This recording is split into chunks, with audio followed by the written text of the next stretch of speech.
Halo cuy, balik lagi sama gua Dul di Miju Nime. Gimana? Udah habis berapa materai ini buat ngelamar kerja? Moga-moga ada hasilnya ya cuy. Oke. Setelah kemarin Alan berhasil mengalahkan dan membebaskan jiwa Krea yang terjebak di dalam Akuma, kini Alan dan tim Kampi telah sampai di markas besar eksorsis yang bernama Kuro no Kyodan.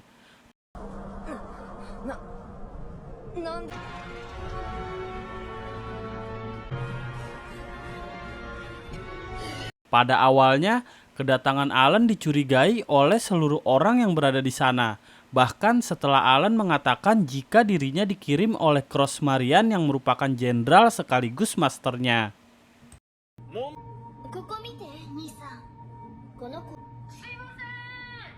Saat penjaga gerbang memeriksa tubuh Alan menggunakan X-ray, dirinya menemukan sebuah tanda kutukan di jidat Alan dan meminta Alan untuk pergi dari tempat ini.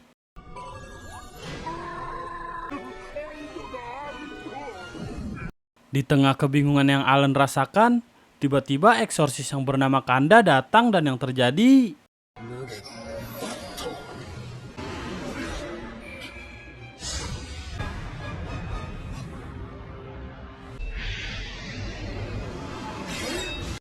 Kanda langsung menyerang Alan dan sempat membuat lengan Alan terluka. Sesaat sebelum Kanda menusuk Alan, Kanda langsung menghentikan serangannya karena Alan menyebutkan nama Jenderal Cross.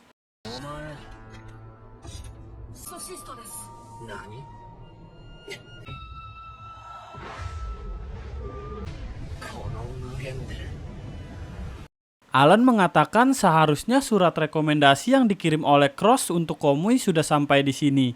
Komui dan beberapa orang di Kyodan langsung memeriksanya. Dan benar saja, ternyata Alan merupakan orang yang memang dikirim oleh Jenderal Cross. Setelah terkonfirmasi, gerbang Kyodan kini terbuka dan Alan sudah diizinkan untuk masuk. Namun, Kanda yang masih curiga dengan Alan masih saja menodongkan senjatanya ke arah Alan. Sampai akhirnya eksorsis yang bernama Lenali menghentikan mereka dan menyuruh mereka untuk segera masuk.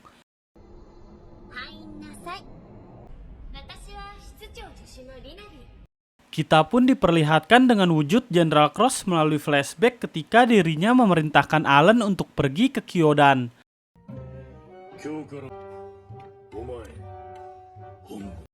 Lenali yang terlihat seperti tour guide langsung mengajak Alan untuk bertemu dengan Komui yang merupakan kakak dari Lenali. Komui memiliki jabatan direktur ilmiah di Kyodan, dan karena keterampilan yang dimilikinya, Komui dengan mudahnya memperbaiki lengan Alan yang sempat terluka karena serangan dari Kanda. Komui juga memberitahu jika Alan merupakan eksorsis dengan tipe parasit, yang mana tipe ini dapat mengubah tubuh mereka sendiri menjadi senjata. Tipe parasit ini tercipta dari sebuah benda yang bernama Inosen. Komui pun menjelaskan asal-usul Inosen yang merupakan peninggalan para eksorsis di zaman dulu. Dirinya mengetahui informasi itu dari kubus emas yang ditinggalkan para pendahulu.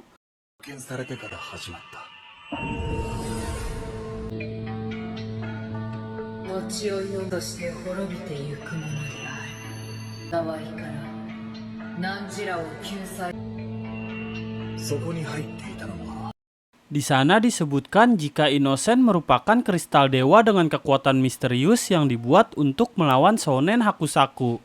Hingga akhirnya terjadi perang melawan Hakusaku dan terjadilah bencana yang disebut banjir besar Nuh. Kubus emas juga meramalkan jika dunia akan hancur sekali lagi oleh Hakusaku. Dan karena itulah, eksorsis mendirikan markas dan mengumpulkan para anggota yang bisa menggunakan Inosen untuk melawan Hakusaku. Melihat itu tentu saja Hakusaku tidak tinggal diam. Dirinya menciptakan Akuma dari sebuah benda yang disebut benda kegelapan untuk melawan para eksorsis.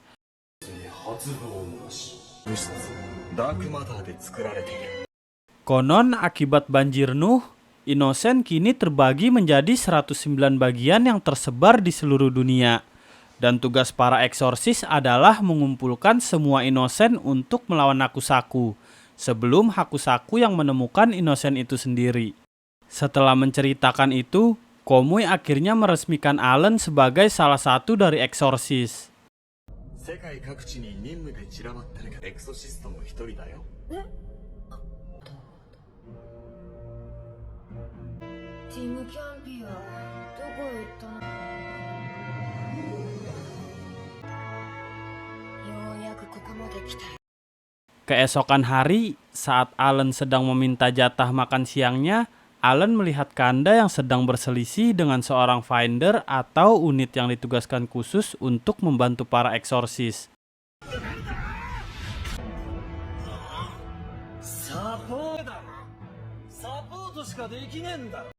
Di tengah percekcokan mereka, tiba-tiba saja Alan menangkap tangan Kanda dan memintanya untuk berhenti.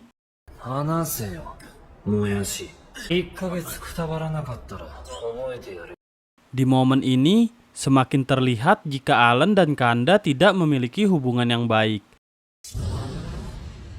Tak lama dari itu, Alan mendapatkan misi pertama dari Komui. Pada misi kali ini, Komui memerintahkan Alan membentuk tim dengan Kanda. Mendengar hal itu, mereka berdua yang memang gak akur memprotes kepada Kamui. Tetapi Komui tidak menggubrisnya dan tetap menjelaskan misi ini. Komui menjelaskan bahwa Innocent telah ditemukan di Italia bagian selatan, tepatnya di kota Mater. Yang menjadi masalah, Akuma telah mengetahui informasi tersebut dan sudah bergerak untuk mencarinya. Komui meminta Alan dan Kanda menemukan dan memastikan informasi ini secepatnya. Malam harinya, Alan, Kanda, dan seorang finder yang bernama Toma memulai perjalanan mereka dengan menaiki kereta api.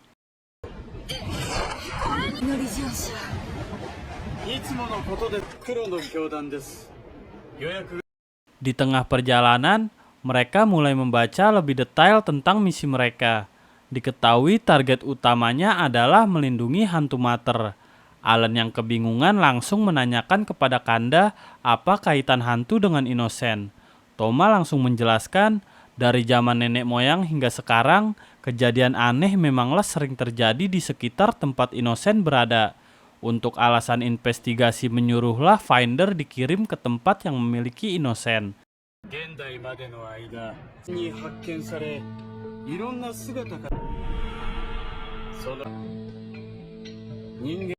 Di kota Mater, terlihat beberapa orang finder yang sudah diulti abis-abisan oleh para Akuma tanpa adanya perlawanan yang berarti.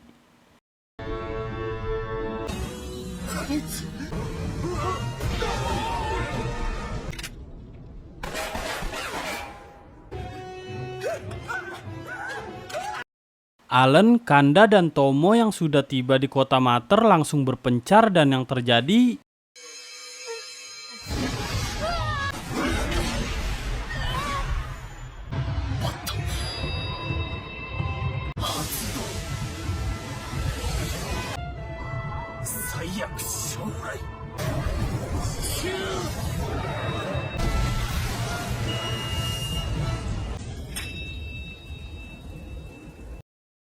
Ya, Alan dan Kanda berhasil mengalahkan para Akuma dengan sangat mudahnya.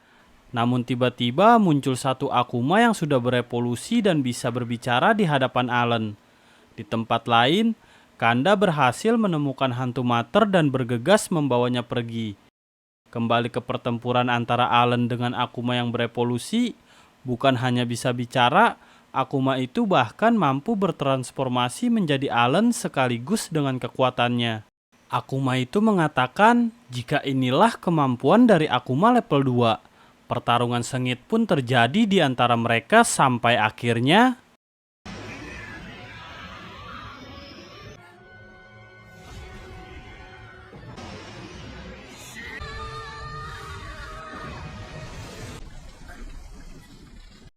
Kanda yang membawa hantu Mater kini telah berada di suatu ruangan. Di sana Kanda berterus terang ingin meminta Innocent kepada hantu Mater. Kini kita mengetahui wujud asli dari hantu Mater yang ternyata adalah boneka yang memiliki nama Gujol dan menggunakan Innocent sebagai jantungnya. Karena hal itulah boneka ini memiliki kekuatan dan bisa berbicara. Mengetahui hal itu, Kanda yang sedari awal memang mengincar Inosen langsung menyiapkan pedang dan hendak menebasnya. Akan tetapi hal itu langsung dihalangi oleh anak perempuan yang bernama Lala. Allen yang tersadar dari pingsannya kemudian bergegas mencari Kanda dan yang lainnya. 奴はどこへ行ったんだ。 Kanda yang tengah sendirian di ruangan dihampiri oleh Toma. Di sana Toma memberikan tim Kampi kepada Kanda dan Kanda meminta tim Kampi untuk memutar ulang rekaman pertarungan antara Allen dan Akuma level 2. Kanda akhirnya menemukan informasi jika Akuma level 2 mampu bertransformasi dan menirukan wujud dari seseorang. Akan tetapi masih ada kecacatan dalam peniruannya. Setelah mendapati informasi penting itu, Kanda mengajak Toma untuk pergi mencari Akuma. Belum melangkah jauh, tiba-tiba Kanda melihat Allen dan yang terjadi.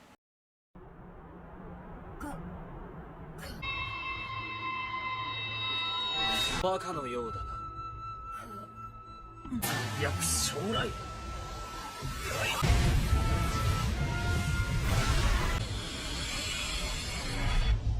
なんだ、僕の左目に悪魔を。トマ！ Entah kepedean atau gimana, Kanda yang salah menyerang akhirnya malah berhasil diserang oleh Akuma. Bagaikan lapu-lapu versus Jilong, Kanda pun harus mengalami pecah immortal karena diulti berkali-kali oleh Akuma.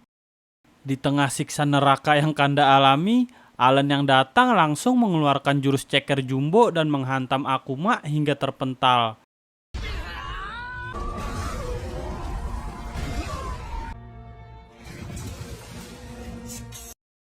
Dirasa ini kesempatan, Allen pun membawa mereka kabur.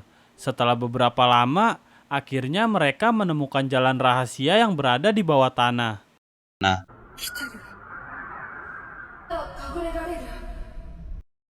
Setelah cukup lama berjalan, akhirnya mereka bertemu dengan Guzol dan Lala yang sedang bernyanyi di bawah sinar rembulan.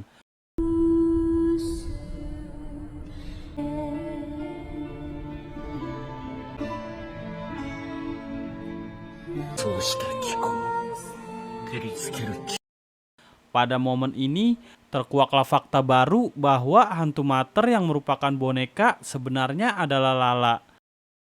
Lalu, untuk apa Guzol memperdaya Allen dan rekannya? Alah, bodoh amat, karena gua akan ngelanjutkan ceritanya di video selanjutnya. Jangan lupa subrek agar kalian gak ketinggalan video menarik lainnya. Thanks for watching. Gua Dul, see you in the next video. Bye-bye.